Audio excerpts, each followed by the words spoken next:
Okay. We will continue. Hi, my name is Claire Nellisher. I am a project manager at the Ryerson City Building Institute, and I want to welcome you to the second installment of our Urban Innovation Cafe webinar series. The goal of this series is to explore urban design issues in the context of COVID-19, bringing together Ryerson faculty with outside experts, advocates, and with a journalist as a moderator. So unfortunately, one of our panelists, Mark Garner, is unavailable to join us today due to a family emergency. We'll miss Mark's perspective in our conversation that he would have brought, but we will carry on. So I'll just give you a very brief overview of the agenda for today's discussion, and then I'll pass it over to the panel. We will begin with 40 minutes of panel discussion moderated by Oliver Moore, followed by a brief 10-minute audience Q&A. As audience members, your mics and your cameras will be off for the entirety of the webinar, but we invite you to submit your questions using the Q&A function. Because we only have time for a few questions at the end, we ask that you use the upvote function to vote for the questions you'd most like to see answered. That will help us understand what you'd like to hear about. We won't be taking questions on Twitter, but we do invite you to tweet along and tag us at Ryerson CBI if you have any comments. And if you experience technical difficulty, you can notify the host. This webinar, as well as all others in our series, will be posted online on our website in the next few weeks. So today's discussion, we're focusing on the redesign of downtown Yonge Street. As many of you know, this project has been in the works for years, but it's taken on a new urgency and new meaning in the context of COVID-19. So Yonge Street has essentially been the same, the downtown stretch has essentially been the same design for almost a century, for vehicle lanes. And quite narrow sidewalks. So after years of advocacy, including by some of our own panelists here today, in 2015, the city launched the Yonge-TOmorrow environmental assessment to explore new options to improve the pedestrian experience on Yonge Street from Queen to College. So earlier this year, the city released some preliminary preferred design options. And this was a really encouraging move. It included expanded pedestrian space, some majority pedestrian space and shared space, a greener and more accessible streetscape, more spaces for businesses and public realm enhancements, greening, additional safety measures. But when COVID-19 hit, all those plans were put on hold. So now as Toronto moves away from the immediate COVID-19 response towards more recovery and rebuilding, it's a great moment to reconsider this Yonge Street redesign and how we can move it beyond simply enhancing the pedestrian experience and more towards creating a really safe and equitable COVID-19 recovery for all Torontonians. So that's really the focus of our discussion today, which will be moderated by Oliver Moore. Oliver is a reporter for the Globe and Mail. He is a native Torontonian, and he has served 4 years as the Atlantic Bureau Chief and has also worked in Afghanistan, Grenada, France, Spain, and the United States. Oliver's beat is urban affairs and transportation issues in Toronto, and he has been covering the Yonge Street redesign very closely for years. So now I'll pass it on over to Oliver to introduce our panelists and get the conversation started. And I'll remind all of our viewers to please keep submitting your questions through the Q&A and use that upvote function. Okay, over to you, Oliver. Thanks, Claire. And I certainly love this idea of the upvote on the questions. It feels like a Hunger Games. You know, if your question wins, we'll take it. Good afternoon to everyone who's joining us. If you're joining us from elsewhere in the world, good evening, good morning, whatever the case may be. Thank you for joining us for what is, I think, a very important conversation.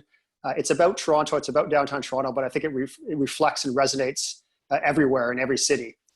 Joining us remotely for this are 3 excellent panelists. We have Councillor Kristyn Wong-Tam, whose ward includes downtown Yonge Street. She was elected to City Council in 2010 and has championed investments in diverse, family-friendly neighborhood planning, including the redesign of downtown Yonge. Next, we have Dr. Zhixi Zhuang, who is an associate professor at the School of Urban and Regional Planning at Ryerson University. Her research focuses on how diverse communities have shaped and transformed urban spaces. She wrote the 2018 report, Can Ryerson Benefit from a Better Yonge Street? featuring a case study analysis of street redesigns adjacent to North American university campuses. And rounding out our panel is Renée Daoust, who is a founding partner, architect, and urban planner at Daoust Lestage in Montreal. This is a firm known for creating buildings and public spaces that stimulate public interest and economic development. The firm has led designs for Montreal's Quartier des Spectacles, as well as early concepts for the revitalization of Rue St. Catherine. So thank you all to the three of you for joining us, and thank you to everyone who's in the audience. We had hundreds of people signed up, and I hope most of you are actually out there today. So let's get going. We're here to talk about Yonge Street and more broadly about public space. My first question is really for everyone in the panel. COVID-19 has really, I think, highlighted the need for public space. It's really laid bare that this is a crucial city asset. This is not a frill. This is not a nice to have. It's a necessary to have. And I think you really feel that today. For those of you who are not in Toronto, it's forecast to hit 34 degrees here. I think it's most of the way there by now. And I think at a moment like this, public space, or the lack of public space, is really apparent. The pandemic is also part of this. It's really laid bare how in a city where the majority of households live in an apartment, access to high quality public space is uneven. It's unevenly distributed, and it's particularly lacking in some of our most dense neighborhoods. So how can we use the right of way? How can we use that public space, which is right there in front of us, but we don't necessarily think of as public space, to address these shortcomings? Why don't you start, Kristyn, since it's your ward we're talking about?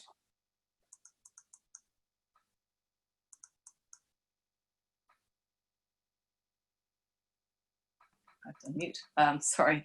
I want to say thank you very much, Oliver, for the introduction, and to all the panelists who are here. I'm really excited about this particular conversation, and I love the fact that we started off talking about access and equity, and how do we actually ensure that public space is going to be equitable and accessible to all.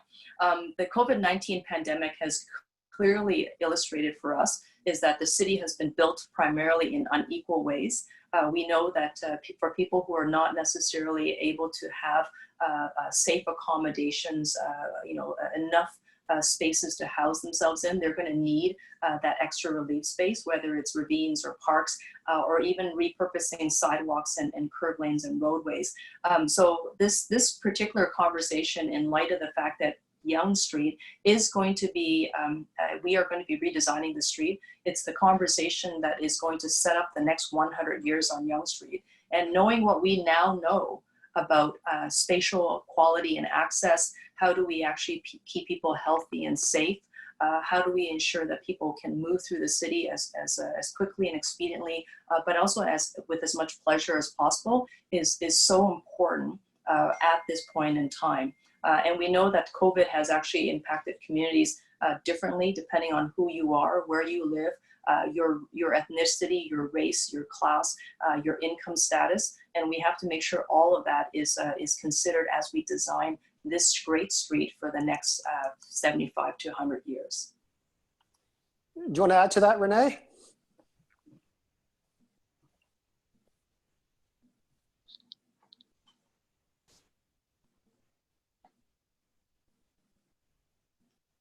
Renée, this is Claire here. You're on mute, and we can't hear you. Sorry, that's classical one. Sorry about that. So thanks again for the invitation. We're a strong defender of the public space. I must say we strongly believe in it. I think that your question is quite interesting also, the more equitable public space. First of all, we're talking here about Yonge Street. I must say this is a very, very important street in Toronto. It's an iconic road. It's a linear piece of public ground when you think about it. It delineates the east from the west, so it has a symbolic kind of role to play in Toronto.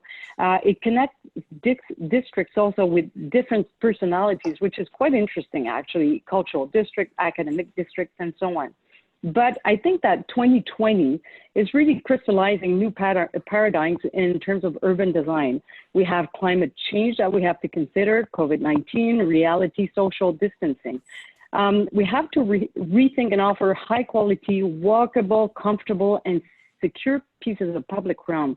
But I do think that we have to refer to a balancing act because we have to treat different modes of mobility and so on. But the equitable space of Yonge Street has to be a vision for Yonge Street, specifically speaking, and it has to refer to Yonge Street in the context of Toronto. That's really important. It has a genius loci of its own, has to become more equitable, of course, more walkable and secure for people, but it has to refer to its own personality. I think it's an interesting point about Yonge being the division or the connector between East and West, because it sometimes feels that that is true, but that Yonge almost disappears in between. There's the East and the West, and then Yonge is this void between. And obviously, that's what this redesign is trying to get around, is to turn Yonge into a destination, not just a kind of a void between East and West. What do you think, Zhixi? Thank you, Kristyn and Renée, for talking about the importance and the iconic importance of Yonge Street. Yonge Street, there's no doubt, it's kind of like has been used as a major transportation corridor throughout the city.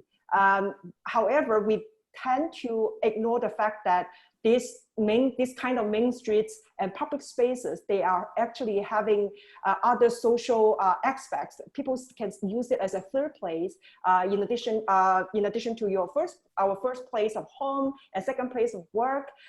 We use this space, public space, as the space for social connections, social interactions, and access to jobs and education and access to social services. So in the redesign of Yonge Street, we do need to adjust those social importance of the public space, like Main Street, like Yonge Street. However, during this crisis, the public spaces like Yonge Street has become the contested grounds for the concerns of public health and equity and the local economy. For example, you might have seen the video, two people using the 2-meter radius hoop to test out if the sidewalk has enough sufficient space for physical distancing.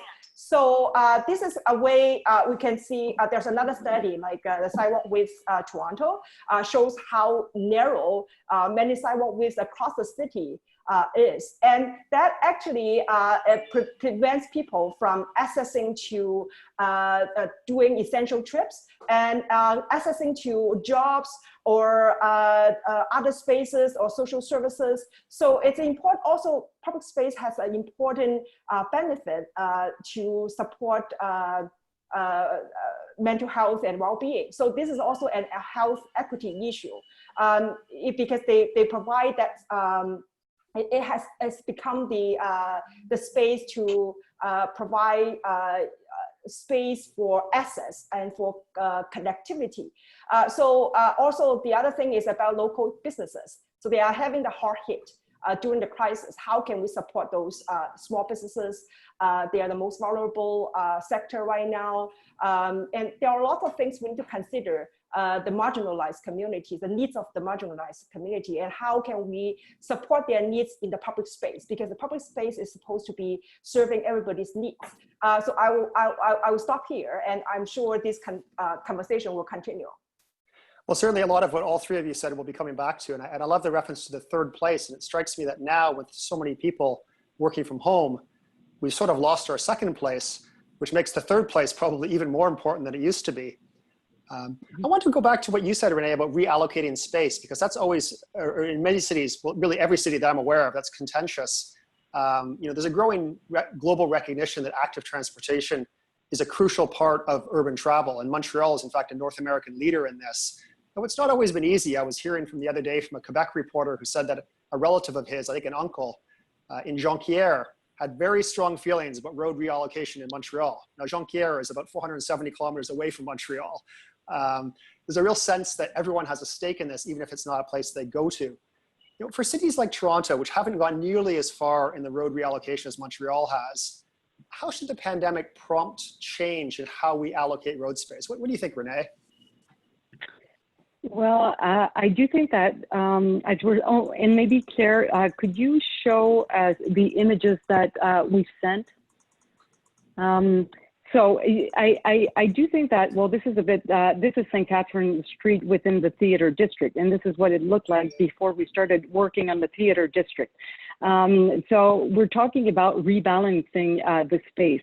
First of all, in terms of the public realm, we will have to think out of the box, because one thing we learned from COVID in our own personal lives is the ballet we have to operate to respect social distancing. We'll have to do the same thing, and we'll have to apply this to our cities. We need more space for people. And then we have to rework the templates that we have. For instance, Yonge Street, and this is the same thing that we did for St. Catherine Street. So if we go to the other picture, Yonge Street will always remain a key destination. It's an iconic street in Toronto, but as we all know, the sidewalks are way too narrow. It was a bit the same thing for St. Catherine Street. So what we did over here is that we changed, let's say, the face of St. Catherine Street, because we wanted to create an flexibility within the public realm corridor. It's as if we transformed that space into a linear public space. Same opportunity you have for Yonge Street. But then we need to balance the act between the needs of all users, people, for sure, commercial tenants, that's important, mass transportation, servicing, parking. For example, over here, this is the mode for St. Catherine Street when cars could circulate onto the street. If we go to the next one, this is pedestrian mode only. So that's an important element also that should be applied to Yonge Street, because I think we have to think out of the box for Yonge Street, and you have to build flexibility into the public realm. For example, a sidewalk could become a servicing area, a paved road, as here, could become a linear public space in different moments. If you go to the next one, but that rebalancing act, if I may say so, to do that successfully, you have to build flexibility and subtlety. Flexibility in the public realm, but subtlety in terms of the occupation of the public realms. Weekdays, days, nights, weekends, seasonal events. These are all different moods that are happening right now on Yonge Street, and you have to respect that. So how could you create a platform that will accommodate all of these moods? And I think that's quite important.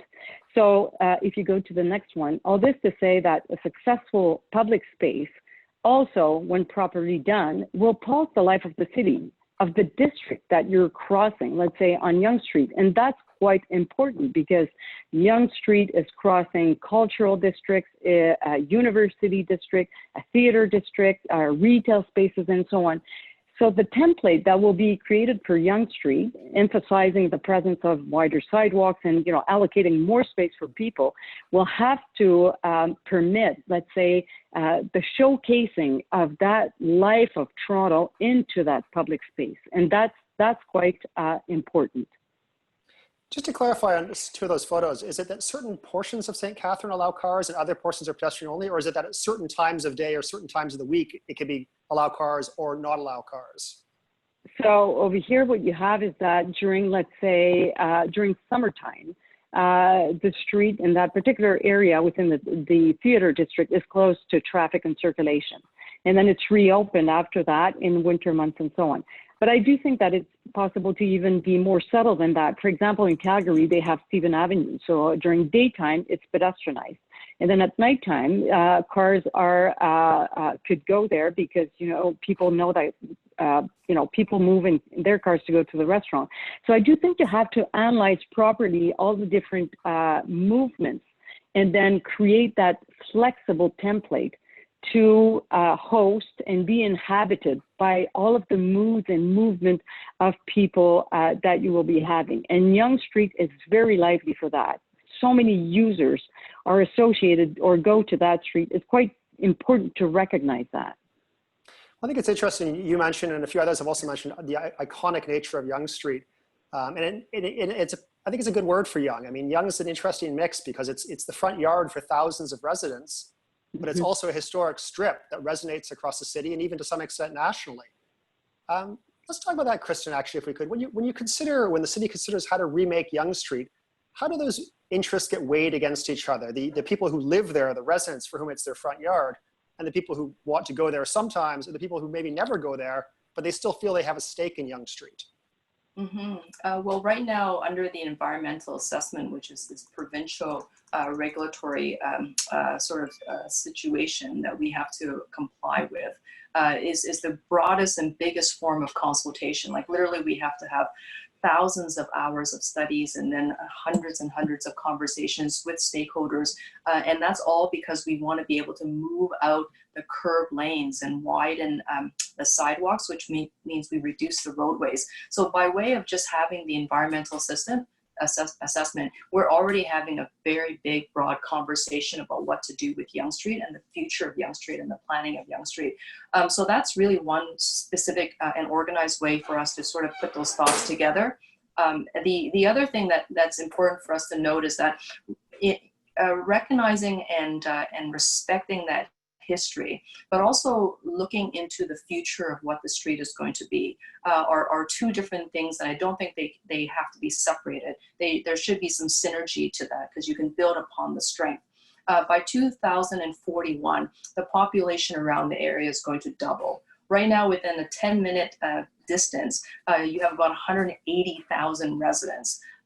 Any given time, you have about millions of people traversing north and south on Yonge Street. It is also the street that clearly says this is Toronto. It's Toronto's main street. People know it across the country. And I would say that it's become now known, at least North America internationally, to some respect, largely because of our wins with, most recently with the Raptors.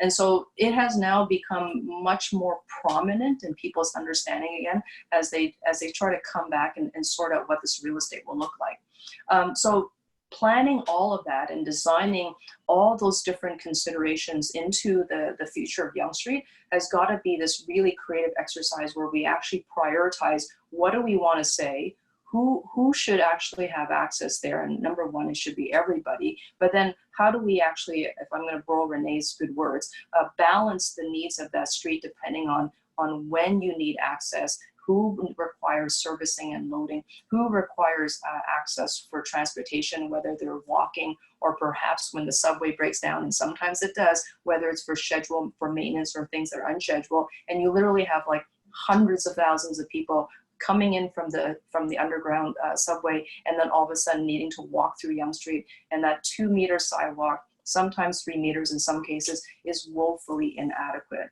So that's really an extraordinary conversation right now that's being organized. The cacophony of thoughts are being organized through the environmental assessment, and that's what staff are pushing out after listening for a couple of years and documenting those responses. And they have a set of recommendations that will be going to council at closer to the end of this year.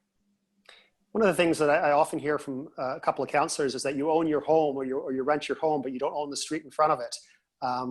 But of course, people who live there nearby have a bigger stake than people who don't. So how do you sort of weigh those needs of the person who lives in North York but has a sort of strong interest in Yonge Street versus the person who lives next to Yonge Street and actually walks out of their condo or apartment onto Yonge? Because they're not exactly the same stake. They're not, but also it's important for us to recognize that this is people's front yard and backyard. My family and I live downtown. Yonge Street is literally our backyard. I can see Yonge Street if I look out my window right now.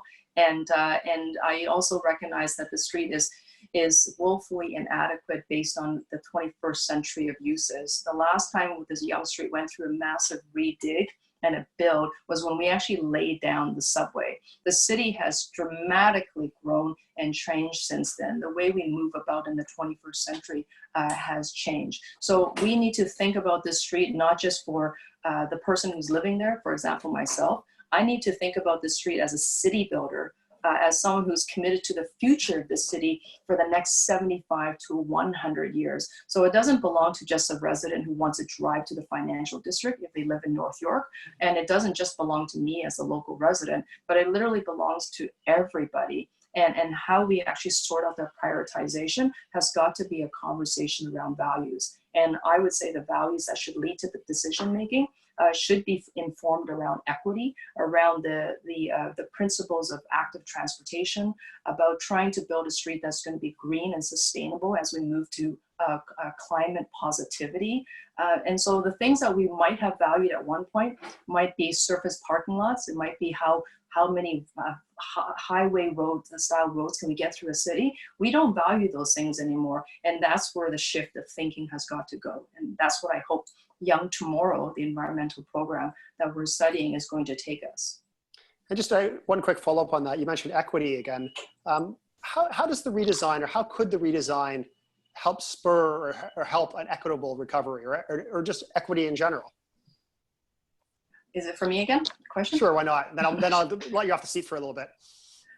You know, the great thing about public space is that you don't need to buy a gym membership. And you can't really tell who's walking on the street, if they're rich or poor, not necessarily. And if I see someone who's on a bicycle, I really can't tell. So the issue around equity is, how do we purposefully, with intention, design in access for everyone? We have to put ourselves into the shoes of the person who actually is going to use that street. And for me, and the street has its social challenges, so we cannot ignore that. There have been times where the street has been described as gritty and perhaps even seedy, and it sort of spans from the 1950s, 60s, and every decade there's another conversation of what to do with this Yonge Street. And we have to embrace all of that, because that's part of our history. And I think that there's no reason for us to sanitize it to the point that it becomes so generic and bland that we lose the history. But we can certainly allow for the cohabitation, the coexistence of some of the social challenges that are structural in nature, that require a different solution. But we cannot invest in hostile architecture or hostile design. We have to make sure that everybody has access. And this is where I love the philosophy of 880 cities, of, you know, being able to design streets and neighborhoods and cities for people who are 8 years old to 80 years old. And right now, as we see it, the public realm is this great equalizing space. You do not need to have a gym membership. You don't need to have a certain skin color or enough money in the bank account to use it. Everybody should be able to walk and travel to that street without impediments. And right now, it has impediments. If you're using a wheelchair, it is not necessarily safe and comfortable for you. And there's no way you can get through the ballet of social distancing if you're pushing a stroller or using a wheelchair. So for that population, they already knew that the street didn't work for them. And there are many others who the street doesn't work for. And this is where this is a really exciting opportunity of, we are going to be spending lots of money to redesign and build the street. And then I would hate to think that the things that we already know, the values that we say we speak about, and we don't change it in the design for the next 75 to 100 years. And if we don't do that work, then it will be such a waste opportunity. Like, well, we might as well just leave it alone if we don't make it much, much better and more accessible and socially equitable for everybody. One thing I always think when considering vibrant public spaces is it sort of helps to think of that Gertrude Stein quote. You know, a good public space, you know, you have to have a there. You know, you need an area where people want to go. People want to, when they get there, they want to stay. And part of that is setting the conditions that allow businesses to succeed. I mean, Yonge Street is a retail high street. Obviously, businesses are suffering now everywhere, including on Yonge Street. So, you know, the struggles of businesses during this pandemic are well known. And the question then is, what can the city do? What can anyone else do? I mean, I think I'll throw this to you, Zhixi. What do businesses on Yonge need to help them survive this pandemic, but also to flourish after the pandemic, whether that's short term, whether that's long term? What should be done? That's a good question. And indeed, the crisis actually presented unprecedented challenges for everyone, including those small businesses. And right now, I want to get back to that third place idea that I mentioned earlier. Those small businesses, they are definitely part of the community, and they are providing lots of those third places to create Yonge Street as the living room of the city. Whether it's a small cafe or a small restaurant or a bookstore, and it provides those vital spaces for people to interact, to have the social connection. Personally, I actually don't like the term social distancing. I would prefer to call it physical distancing because of the concern of the public health. But socially, people tend to be connected in any ways, virtually or physically. We want to be connected. We want to build this community. We want to have that bonding. So those business spaces, they actually have a very important role in supporting this community bonding. But now they are gone. Like many of them, they probably won't be returning back. So right now the city has making quick decisions in terms of like the TO initiatives, for example, cafe TO or active TO or curb TO to support small businesses and etc. I think very important, we need to be mindful. It's not just the business owners. There are many other ways, for example, the landlords. How can we engage the landlords to be a part of this conversation? Because in many cases, business owners, they need the support from the landlords in terms of the rental lease model, whether or not they can share that space with other talents, for example, and even how to animate the vacant storefronts. And right now, if the businesses are gone and they're like they left the vacant storefront on the street, and would definitely affect the whole business strip. And how can we actually animate those storefronts? And also thinking about collecting the existing information, asset mapping with the available resources, but also use some of the technology, like digital technology. I know Digital Main Street has been very actively engaging local businesses to support digital business solutions, but also thinking about if the city could come up with asset mapping, make sure people have equitable and access to the information, and those information is reliable, transparent. So then we can think about if there's space that can be shared. For example, during the day, the vacant storefront can be used as office for example, for agencies, for organizations, especially a lot of like, I've been learning a lot from the recent webinars, for example, some of the community agencies, they don't really have the resources right now during the crisis. So maybe those space during the day can be rented out to those organizations. In the evening, maybe it could be turned into something else like a gallery or a yoga class for people. So try to find ways to reactivate those spaces as community space, community hubs, because we have lots of those spaces, small businesses or community spaces. But how can we actually reinvent or reactivate those spaces? Because third places are so important in any urban areas, and people long for the social connection with other community members. And small businesses, they actually play a very important role in bringing back people to that community. And they need that support as well. And I think the equity issue around this, it's really like the city needs to consider how to reinvest the most underserved areas, the most underserved groups and communities, especially those people who have been marginalized historically. Thinking about areas across the city who don't have access to, for example, private backyards or private automobiles. They don't have, they lost the access to social services.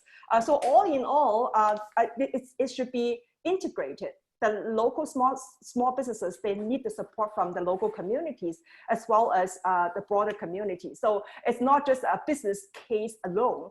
It should be something we consider how to redesign the space, how to rebuild the community, and bring that social bonding back to our everyday life. It's such an interesting idea about the vacant storefronts, because it seems to really do two birds at once. One, of course, you offer space to community groups or others who need it, but also more importantly, I think it helps avoid the vacant storefront, which is potentially so destructive to a neighborhood, especially as you get getting a string of vacant storefronts. It changes perceptions of an area. I mean, it can be a corrosive influence if you have that. And so I think it's a really interesting point. I want to actually follow on that sort of idea of the things that can be done now or immediately. I mean, Yonge redesign, of course, is going to take, not just because of the consultation Kristyn mentions, but it's going to take a long time before Yonge is actually redesigned, rebuilt, and in some new form. So let's talk about what can be done sort of right now. And I'll take this around the panel. What is one interim change, one thing, one effort, one thing that can be done in Yonge Street that should be prioritized right now? Why don't we start with you, Renée?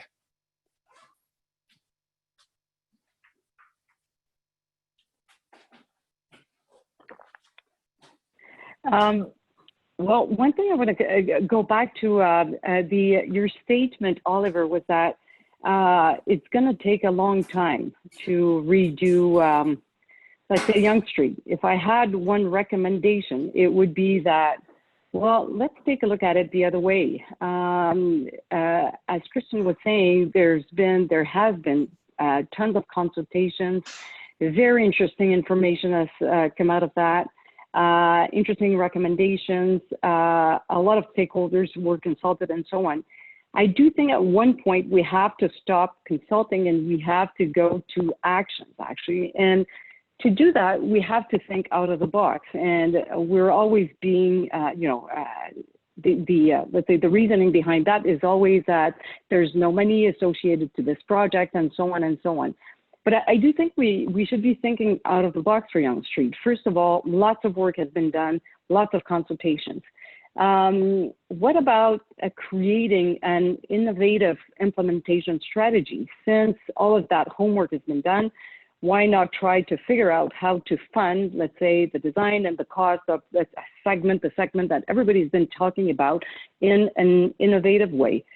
This is how we funded the International District in Montreal. It was an infrastructure program because the city didn't have enough money. So the provincial government and the federal government invested in the operation, which kind of became a major urban renewal operation.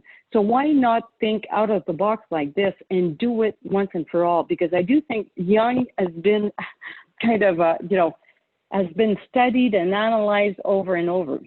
I do think there are interim kind of states that could be done. I like Dr.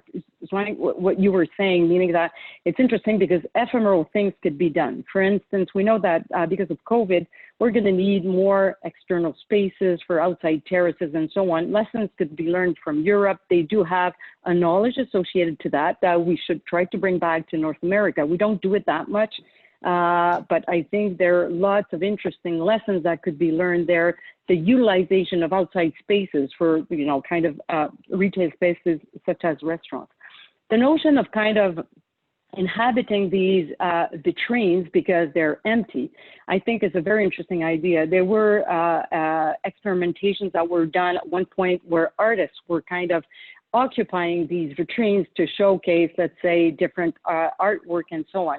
I do think, for example, if you have a lot of, these vitrines on Yonge Street, it would be incredible to showcase all of your new emerging artists from Toronto, and they could have one vitrine associated all along the way. Imagine you could showcase the talent you have in Toronto all along Yonge Street. These are interesting, ephemeral kind of conditions that could be utilized to really kind of recreate the notion of the destination for Yonge Street. But I do think that the ephemeral state, if I may say so, because I know that you did some prototypes and so on. I don't think that the actual design that's kind of privileged by the city right now has been prototyped yet exactly in its exact state. That could be an interesting to do, but for a short period of time, and then you should proceed to the intervention itself. I'm a big and strong believer of these interventions and, kind of going to the action itself. In itself. The International District in Montreal, when we did it, there was no money for that. No money was allocated for that particular part of the city. And because of the mobilizing vision, and you could have the same thing for Yonge Street because there's so much richness associated to that street. If you had, and you did a lot of study and there, the essence is there, but the mobilizing vision for Yonge Street could be developed and could become really a first phase of development. Of course, the street is super long, but then what about concentrating on a very specific segment as you guys are doing? But I do think, Oliver, it's time for action. It's time to do and to start doing things. And for this, you need a business plan. You need a strategy in terms of phasing. You need to know your costs. And then and you guys in Toronto, I've been working in Toronto for quite a few years, are excellent in terms of mobilizing people and trying to get money to do very significant urban gestures. This is a civic statement.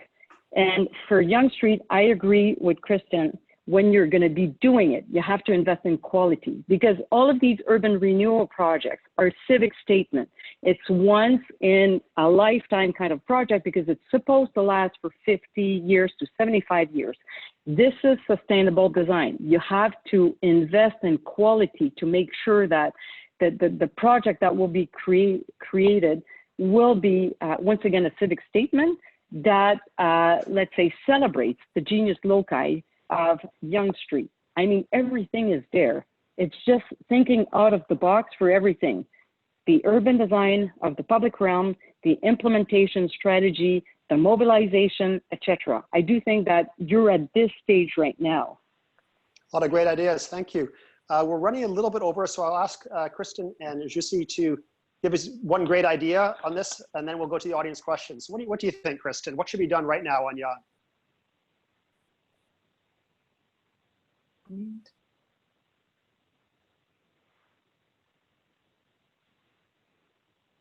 I think you might be muted, Kristyn.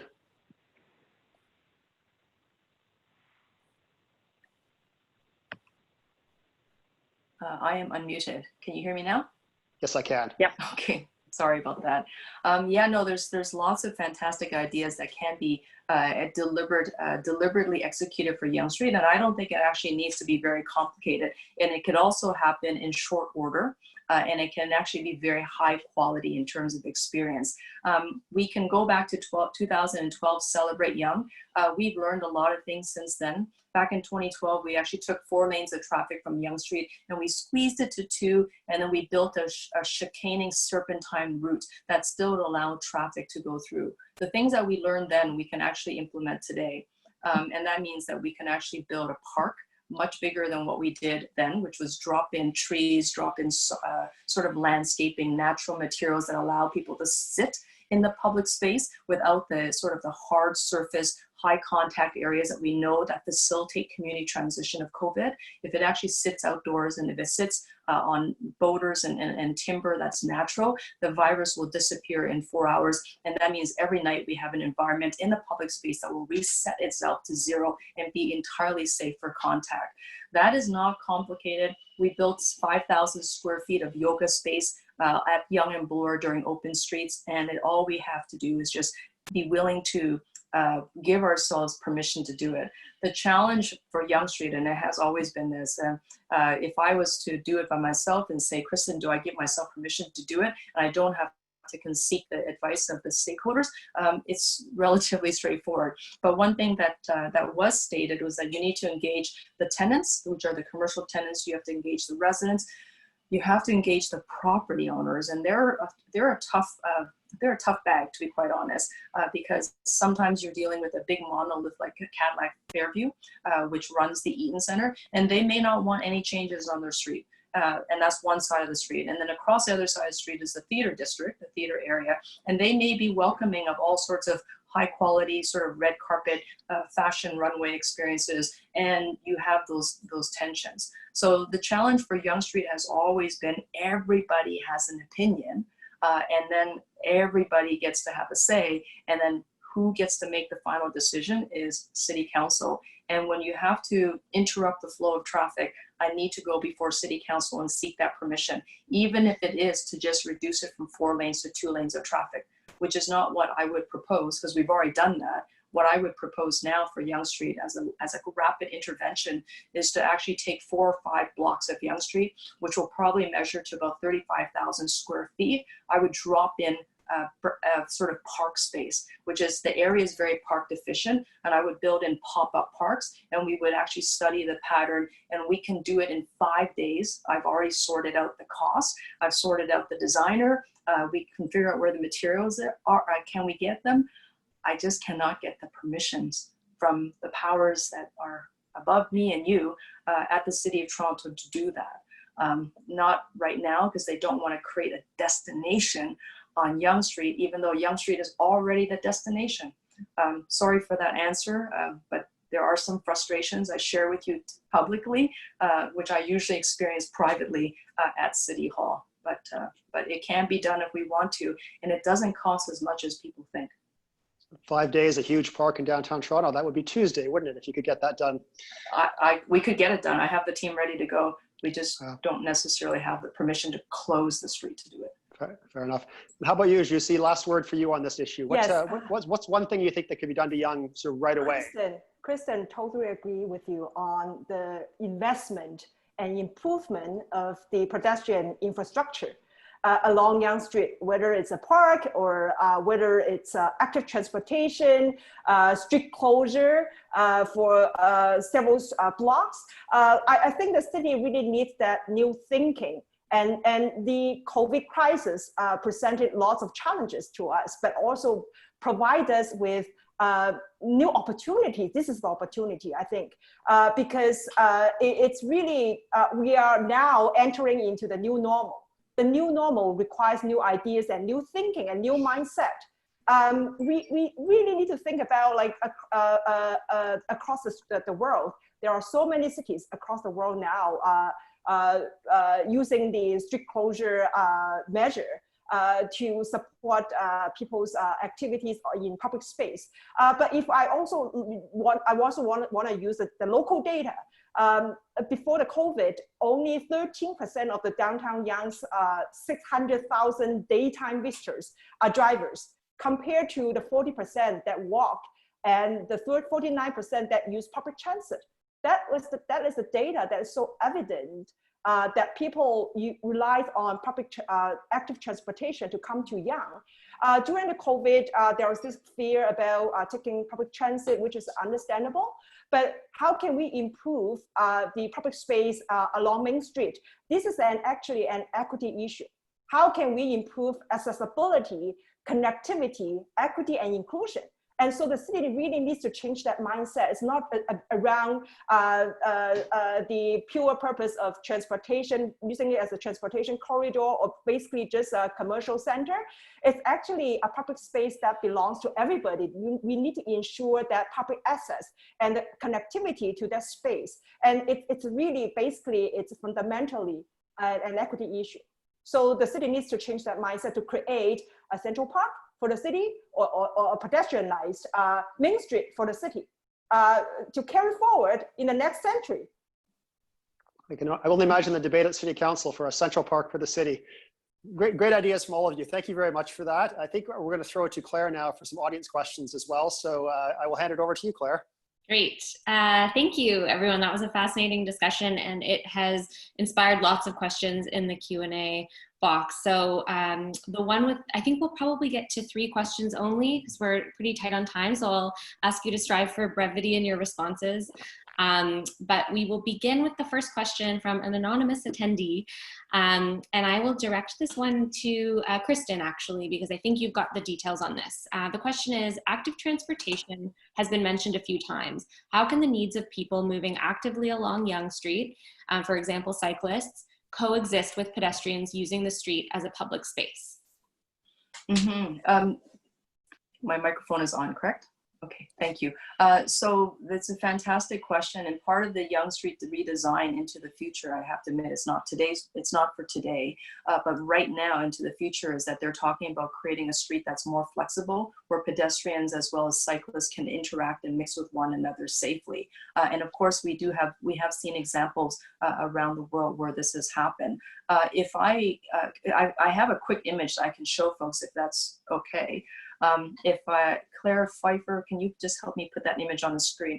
Right now, what you folks are seeing is Yonge Street early in the morning. We don't have a lot of people there, but we want to take this image just northbound, looking north on Yonge Street, as I might mention, but just north of Gerrard. So just on the outside of the Ryerson campus. This is the Yonge Street of today. If you move to the next image, Yonge Street of tomorrow could look like this. Bumped out sidewalks, bike lane, allowing for safe passage. We still have 2 lanes, one north, one south, that allows people to travel by cars and for businesses to receive deliveries, much more room for street furniture, for patio extensions, for greening and for resiliency. And it fosters a sense of safety. I think there's a lot of beauty in there. This is just a conceptual rendering, but the Yonge Street of the future could look like this. And that's before we actually move to pedestrianization during the season months of the summer. So that is certainly something that we could strive for, and that's something that is actively part of the conversation. And the image that you're seeing, folks, is the first time I've actually shown this. So you're the first audience to have seen this. But this is where we think yongeTOmorrow could take us. In the short term, and I'm just going to answer this super quick, is that we need to bring the active teal routes that have been dropped in the southern part of the city along the multi-use trail. We need to connect that to Yonge Street. There are thousands and thousands of people living along the Yonge Street, Midtown area. Their fastest route to the active teal route right now along the Gardner is Yonge Street. And all we have to do is make it happen the same time that active TO is in place on the weekend, and all of a sudden they would have more than doubled their route if they allow us to do that. And that does not require environmental assessment. It just requires permission from the city to make it happen. Thank you. Okay, the next question, I will ask this one to Renée with hopes that she can share some of her insight about the situation in Montreal. This is a question from Albert, and he asks, why is Toronto so afraid to make Yonge into a proper pedestrian mall without cars, similar to successful initiatives around the world? And I imagine that Zhixi and Kristyn might have some thoughts on that as well, but we'll start with Renée. It's a very good question. I do think that, you know, I'm not sure it should be made 100% as a pedestrian mall. I think it would be very interesting if it was a pedestrian mall in certain occasions, but then giving the flexibility of being something else in, you know, kind of other situations. Where I agree with you is that even though you keep some, you know, kind of circulation, let's say on Yonge Street, I'm saying this because on Yonge Street, I don't think it could become 100% pedestrian because there are no laneways at the back of the properties for a lot of the blocks, meaning that the servicing could become very challenging. So I do think that you could accommodate servicing at certain hours of the day through, let's say, not a laneway, and that's also a question. Why do we have to treat our, you know, kind of streets with asphalt? Why don't we think, once again, out of the box and use something else? That's what we did, let's say, for St. Catherine Street in the theater district. Might be a bit more expensive, but we paved the street where the cars go, meaning that you don't have the perception that this is only a street for cars or only a lane for cars. It becomes a more interesting and, you know, kind of a more interesting, let's say, environment for people. So I do think that attention to details and the way you resolve all of the details of the public realm in that particular situation is very, very important. Actually, it's one of the elements of success of these operations. The most interesting, let's say, European pieces of a public realm that you visit, that you tour, that you go to because they're a destination, when you start looking at them, there's a lot of care associated to the detailing of these spaces. The height between a sidewalk and a surface when you could have a servicing, the lighting, you know, to create a very safe environment for people and so on. It's very important element. So I agree with you. It should be more welcoming for people in certain periods of the day, of the year, of the season. But I don't think it should be totally closed for circulation, considering, you know, kind of let's say, the urban fabric and the specificity of Yonge Street and the building lining the street and the way they're accessible. So this is part of the genius loci I was talking about. It has to be analyzed very finely and very subtly to make sure that the solution that will be elaborated for the project will respond to the needs, as Kristyn was saying, to everyone's needs, not optimizing only one variable, but the whole ensemble. because you don't want to kill the animation on the street, the stakeholder animation, the retail animation, the commercial, the cultural, the academic animation. You don't want to kill that, because this is why people go to Yonge Street. You have to properly take these elements into consideration, but create a strong, cohesive ensemble. That's very important.